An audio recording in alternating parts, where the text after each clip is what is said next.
और हम जैसी हमारी आज की चर्चा थी हम उस पर वापस लौटते हैं। जैसी आज हम चर्चा करने वाले थे कि जो नगरीय निकाय चुनाव होते हैं उसमें जो अन्य दल होते हैं उनकी क्या भूमिका होती है और वो अपनी भूमिकाओं में कितना किसे नफ़ा नुकसान पहुंचाते हैं। निर्दलीय तो होते ही हैं और भी ऐसे कुछ विषय हैं। क्या वो विषय इस बार छत्तीसगढ़ पर भी अपना असर दिखाने जा रहे हैं?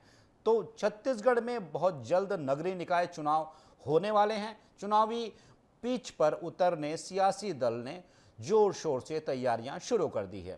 राजनीतिक पार्टियां अपने अपने जीत के दावे ठोक रही है।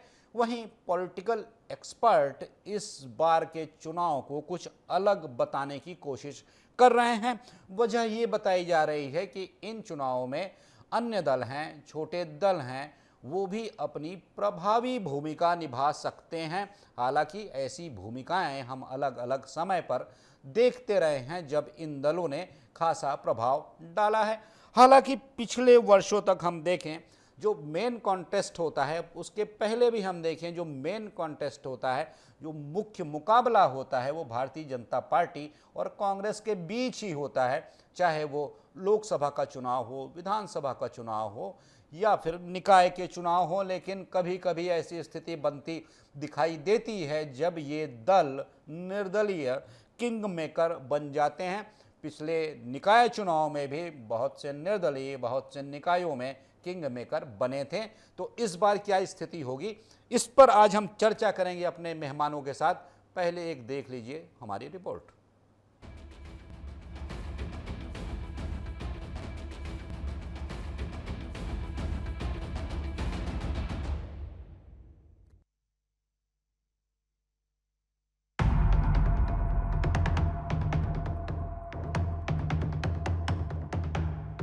छत्तीसगढ़ की सियासत में शुरू से ही भाजपा और कांग्रेस एक दूसरे के प्रतिद्वंदी रहे हैं। अन्य पार्टियां भी चुनाव के समय पूरी ताकत झोंकने में कोई कसर नहीं छोड़ती। पिछले चुनावों में नजर डालें तो कई विधानसभाओं में छोटे दलों ने अपनी उपस्थिति दिखाई। इस निकाय चुनावों में अब इन दलों की क्या भूमिका होने वाली है, यह देखना होगा। इन पार्टियों के नेताओं की माने तो इस बार वे पूरी शक्ति के साथ चुनाव समर में उतरने को तैयार हैं। छत्तीसगढ़ में भाजपा कांग्रेस के अलावा अन्य दलों ने भी कमर कस ली है।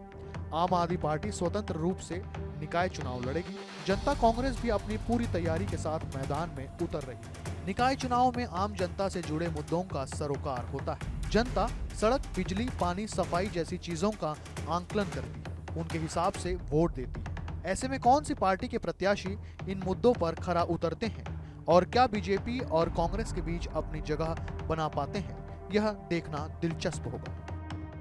देखिए, छत्तीसगढ़ के राजनीतिक परिदृश्य की अगर बात करें तो लगातार आपने देखा है कि छत्तीसगढ़ में सामान्यतः द्विदलीय प्रणाली है, भाजपा और कांग्रेस। कुछ जगह जरूर इन पार्टियों का दखल है जिसमें जो किसी क्षेत्र विशेष में अपनी उपस्थितियां दर्ज कराते हैं।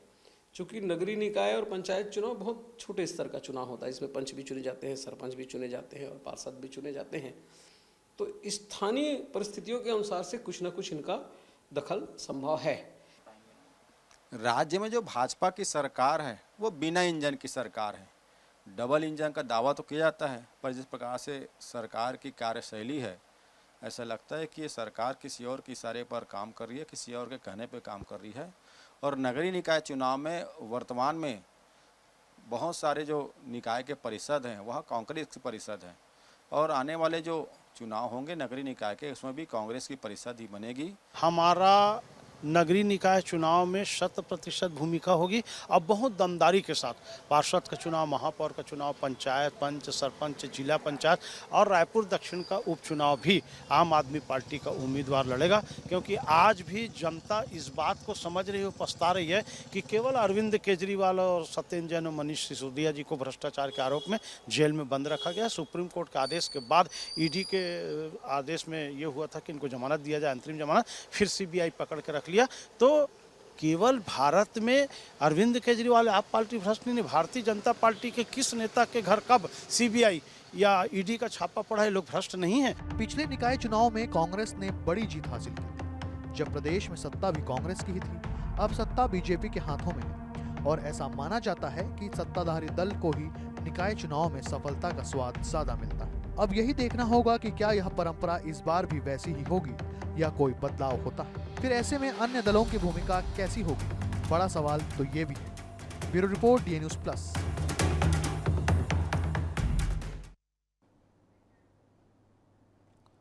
तो इन दलों की भूमिका कैसी होगी, बड़ा सवाल यह ही है। आमतौर पर छत्तीसगढ़ में, जैसा कि हम रिपोर्ट में भी दिखा रहे हैं, जैसा प्रवक्तागण भी कह रहे हैं, आगे भी हम चर्चा करेंगे कि यहाँ पर द्विदलीय व्यवस्था रही है। भारतीय जनता पार्टी और कांग्रेस के बीच ही मुख्य मुकाबला रहा है, प्रतिस्पर्धा रही है और उनके बीच से ही कोई जीत कर आता रहा है, ठीक है। लेकिन जैसा कि दावा कर रही है आम आदमी पार्टी, और भी कुछ राजनीतिक समीकरण क्या बन सकते हैं, इस पर भी चर्चा कर रहे हैं कि क्या ये समीकरण बन सकते हैं, जिसकी चर्चा लगातार हम सुन रहे हैं। ये तमाम विषय हैं जिस पर आज हम बात करेंगे अपने मेहमानों के साथ।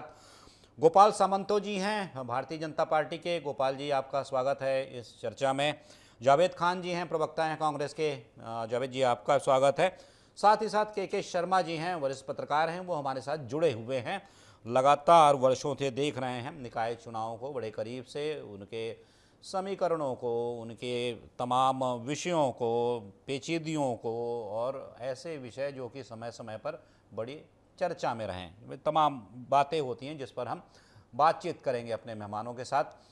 गोपाल जी, जैसा कि हम ये बता भी रहे थे, देखिए आपकी पहले सरकार थी जब उस समय माना जाता था कि ये जो निकाय हैं, निगम हैं, निगम मंडल, जितने भी निकाय हैं, नगरीय निकाय हैं, वहाँ पर आपकी सरकार हुआ करती थी। जब कांग्रेस की सरकार आई तब हम देख रहे थे कि बहुधा जो निकाय थे वहाँ पर कब्जा कांग्रेस का हो गया। भारतीय जनता पार्टी की भी उपस्थिति प्रभावी थी, ऐसा नहीं था कि आपकी उपस्थिति नहीं थी।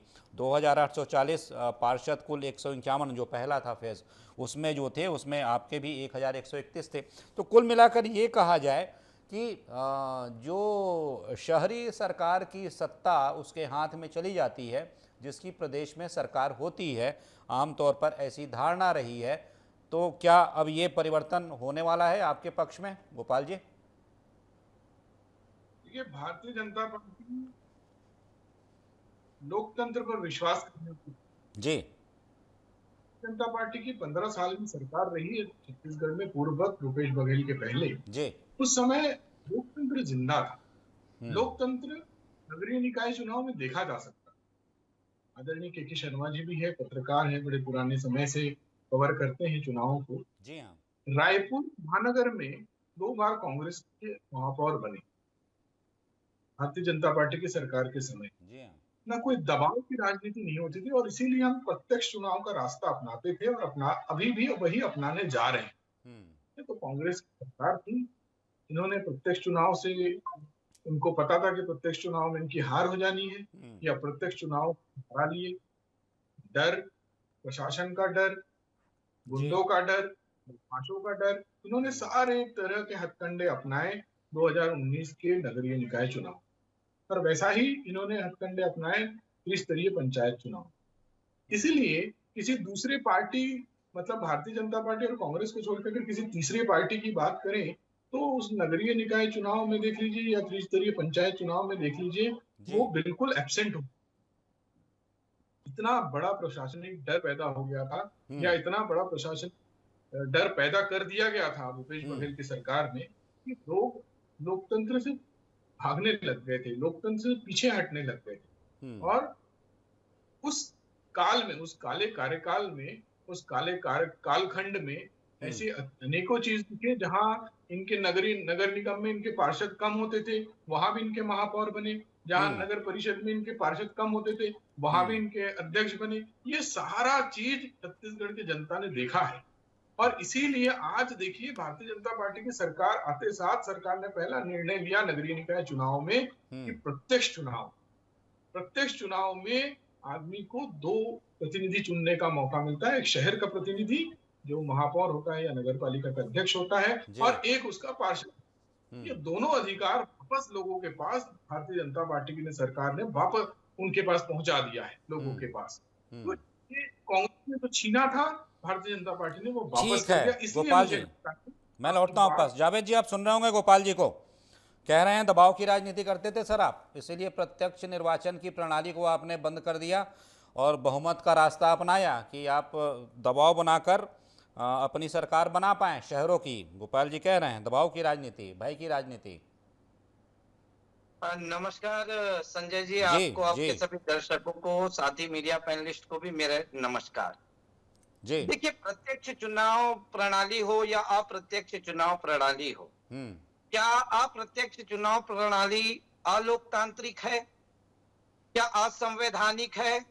संविधान में इसका प्रावधान है ना? संविधान में इसका स्थान है ना? लोकतंत्र में इसका स्थान है ना? कोई अलोकतांत्रिक कार्य तो कांग्रेस पार्टी ने नहीं की। दूसरी, इन्होंने कहा कि दूसरी अन्य पार्टियां जो है कि डर के मारे, भय के मारे वो चुनाव में ही नहीं उतरी। तो देखिए, मैं आपको स्पष्ट बताता हूं, मैं यहाँ पर तू तो मैं की राजनीति के लिए तो नहीं बैठा हूं जी।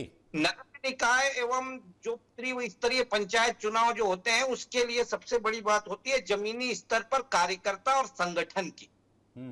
छत्तीसगढ़ के अंदर जो जितनी छोटी पार्टियां हैं, चाहे वो अजीत जोगी जी की पार्टी हो, चाहे आम आदमी पार्टी हो, चाहे अन्य पार्टी हो, उन्होंने ऊपरी स्तर पर जरूर अपनी दखल अंदाजी दिखाई है, अपना समय समय पर अपनी उपस्थिति दर्ज कराई है, लेकिन स्थानीय स्तर पे संगठन ये नहीं बना पाए।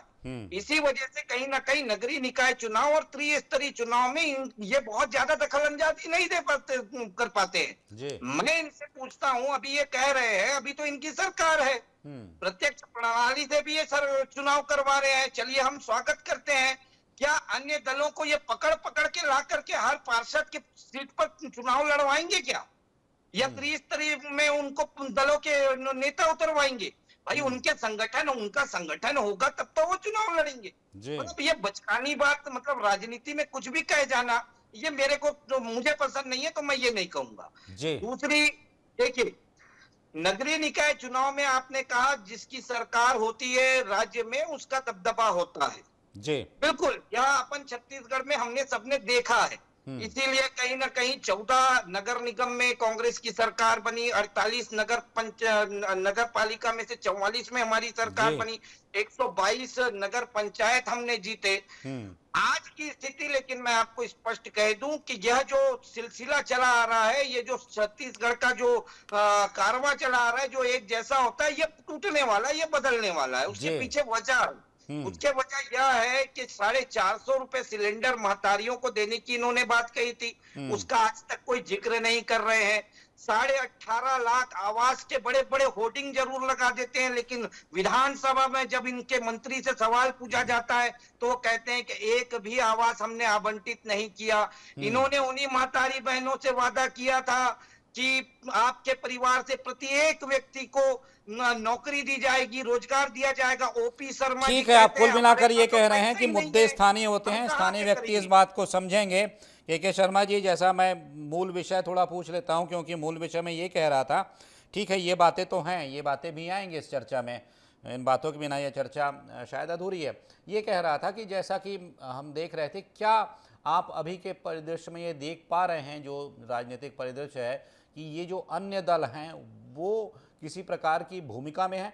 क्योंकि आपसे मैं एक बात और समझ लूं, और समझना इस तरीके से, क्योंकि प्रवक्तागण तो शायद ना बता पाएँ, क्या यहाँ भी आप देख पा रहे हैं कि वो किसी प्रकार का मेल मिलाप हो सकता है, किसी प्रकार का अघोषित ही सही गठबंधन हो सकता है, आपसी सहयोग हो सकता है कि इन चुनाव में भी प्रत्याशियों को कैसे खड़ा किया जाए, उसका एक समीकरण बना सकें विपक्षी दल आपस में, और उस हिसाब से उम्मीदवार उतारे जाएं, ताकि अनुभव उनका अच्छा रहा है, क्योंकि उन्होंने केंद्र में ये जो किया था।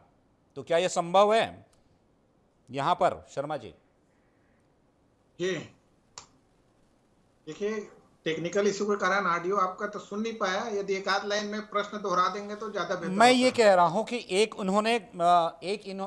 इनका अच्छा अनुभव रहा है विपक्षी दलों का कि इंडिया गठबंधन, जो एनडीए अलायंस है उसके तहत उन्होंने चुनाव लड़ा। वो तो बड़े स्तर की बात थी और वो बड़ा प्रयोग किया और उसमें वो बहुत हद तक सफल भी हुए। क्या ऐसा ही कोई फार्मूला, मैं उसी फार्मूला की बात नहीं कर रहा हूँ, ऐसा ही कोई फार्मूला यहाँ निकाय चुनाव में अपनाया जा सकता है, ताकि जैसा जावेद जी कह रहे हैं कि वो परंपरा टूटेगी, वो जो लगातार आ रही बातें थी वो टूटेंगी, और इस बार ये जो जिसकी सत्ता है उसका ही निकायों में दबदबा होता है, ये मिथक टूटेगा, ये कह रहे हैं। मेरे ख्याल से उनके कहने के पीछे कहीं बात ये तो नहीं है कि वो भी इस बार किसी ऐसे सहयोग, गठबंधन अगर ना कहूं तो आपसी सहयोग के तहत जाने वाले हैं। देखिए, छत्तीसगढ़ में अभी तक के दोनों राष्ट्रीय दलों का ही वर्चस्व रहा है, चाहे लोकसभा, विधानसभा, जैसे आपने शुरू में कहा नगरीय निकाय में भी। पंचायत चुनाव तो दलीय आधार पे नहीं होता है, लेकिन नगरीय निकाय चुनाव में आप मैंने देखेंगे इसीलिए मैंने गठबंधन नहीं कहा, मैंने कहा आपसी सहयोग। नहीं, सुनिए ना, रायगढ़ में निर्दलीय महापौर बन जाते हैं। और रायपुर में आप देखेंगे तो रायपुर के इतिहास में संतोष तिवारी शिवसेना से पार्षद बने थे। उदाहरण का तात्पर्य यह है, जब दोनों राजनीतिक दलों को ये लगता है कि हम जिसको टिकट देंगे वो जीत के आएगा, ये भ्रम हो जाता है।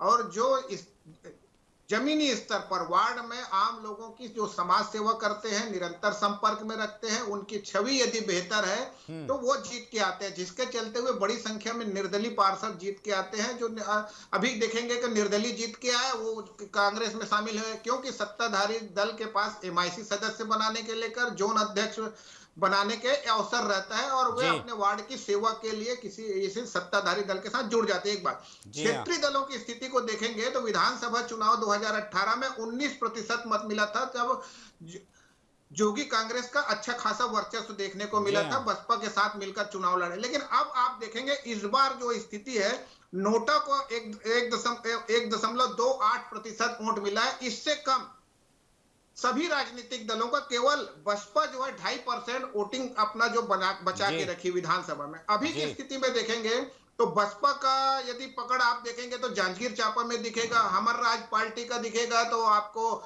बस्तर तरफ गोंडवाना गणतंत्र पार्टी, आपको सरगुजा कोरबा के क्षेत्रों में दिखेगा। तो कहने का तात्पर्य यह है, मिल के लड़ते, एक दूसरे को सपोर्ट करते, तो निश्चित रूप से राष्ट्रीय दलों को चुनौती दे सकते हैं, क्योंकि इनके बेहतर कार्यकर्ता वार्डों में है। महापौर और अध्यक्ष बनाना अलग चीज है, लेकिन वार्ड स्तर पर अपनी एक महत्वपूर्ण अवसर है किसी राजनीतिक दल को आगे आने के लिए कि उसके वार्ड से पार्षद जीत के नगरीय निकाय में बैठ के उनके पार्टी की रीति नीति के अनुरूप जनहित के कार्यों को वहां तक पहुंचाए और जनता में एक छवि बनाए। ये एक महत्वपूर्ण है, लेकिन ये चीज अभी नगरीय निकाय चुनाव में देखने को मिलता है कि ये हो नहीं पाता है, क्योंकि एकजुटता की कमी रहती है। और जो पार्षदों को बंटवारे के जगह में क्षेत्र वाइज, जैसे मैंने कहा कि उस क्षेत्र में यदि उसको सपोर्ट करे तो एक सामंजस्य हो सकता है। लेकिन अभी जैसे बात कर रहे हैं तो हमारे राज पार्टी से बात हुई, मेरी बसपा से बात हुई, जोगी कांग्रेस, अभी इस टाइप की चर्चा कहीं ठोस प्लेटफॉर्म तैयार नहीं हो पाया है, इसलिए कांग्रेस और भाजपा के बीच में है, और जो सत्ताधारी दल है उसको लाभ मिलता है। लेकिन ये भ्रम पालना कि सत्ताधारी दल का पार्षद या महापौर अध्यक्ष बन जाएगा, ये नहीं हो सकता, क्योंकि आप यदि सही प्रत्याशी। ठीक है, मैं आपका आऊंगा के शर्मा जी, और भी मेहमान जुड़ चुके हैं हमारे साथ, उनसे मैं पूछ लेता हूँ। मैं झा जी के पास आता हूँ थोड़ी देर बाद। पहले मैं गोपाल जी से एक बात क्लियर कर लूँ, जैसा कि कह रहे हैं शर्मा जी भी जैसा बता रहे हैं, जावेद जी भी जो कह रहे हैं, जावेद जी कह रहे हैं कि ये परंपरा टूटेगी, लेकिन जो कुल मिला के संकेत मिल रहे हैं, क्या ऐसा संभव होता अब दिखाई दे रहे हैं? गोपाल जी, ये सवाल करूंगा जावेद जी आपसे भी मैं, कि इस बार भी जो विरोधी दल हैं वो एकजुट होकर आपके सामने आने वाले हैं, इसके लिए तैयार हैं आप? केंद्र में आम आदमी पार्टी, कांग्रेस, तृणमूल कांग्रेस, ये सारे एक साथ हो गए, ये इनकी मजबूरी थी। आप इतिहास अगर देखेंगे तो ममता बनर्जी का विवाद हुआ कांग्रेस से तो टीएमसी बना। आम आदमी पार्टी का तो निर्माण ही कांग्रेस की विरोधिता के लिए हुआ। शीला दीक्षित के सरकार के खिलाफ विरोधिता करने के लिए आम आदमी पार्टी का निर्माण हुआ, और केंद्र में मनमोहन सिंह की विरोधिता करने के लिए एनसीपी का निर्माण हुआ। कांग्रेस के भीतर में जो लड़ाई हुई शरद पवार और सोनिया गांधी की, उससे एनसीपी का निर्माण हुआ। अब छत्तीसगढ़ के परिदृश्य में देखिए कि राकापा जो यहाँ पे बनी वो विद्याजनन शुक्ला और अजीत जोगी की लड़ाई के कारण यहाँ पे बनी।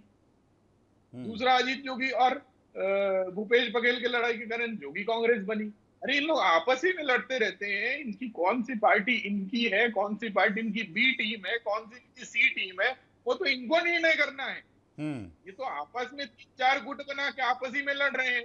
कभी इनको लगता है लड़ना है तो लड़ते हैं, कभी लगता है कि दो आजू बाजू बैठना है तो आजू बाजू बैठ जाते हैं। इनकी लोकतंत्र पर विश्वास नहीं है इनको।